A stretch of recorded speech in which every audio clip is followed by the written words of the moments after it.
இன்றைய நேரத்திற்கான இனிப்பு செய்தி, மிக முக்கிய செய்தி. IPL சென்னை அணிக்கு 182 ரன்கள் நிர்ணயிக்கப்பட்டிருக்கிறது.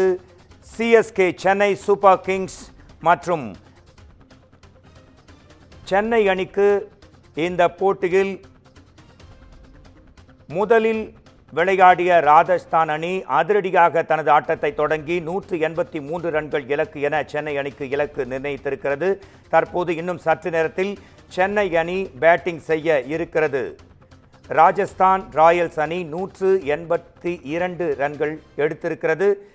IPL போட்டிகளில் சென்னை அணி ஒரு வெற்றி ஒரு தோல்வி. இது மூன்றாவது போட்டி. ராஜஸ்தான் அணிக்கு எதிராக சென்னை அணி வெற்றி பெறுமா இல்லையா பார்க்கலாம் இன்னும் சிறிது நேரத்தில்.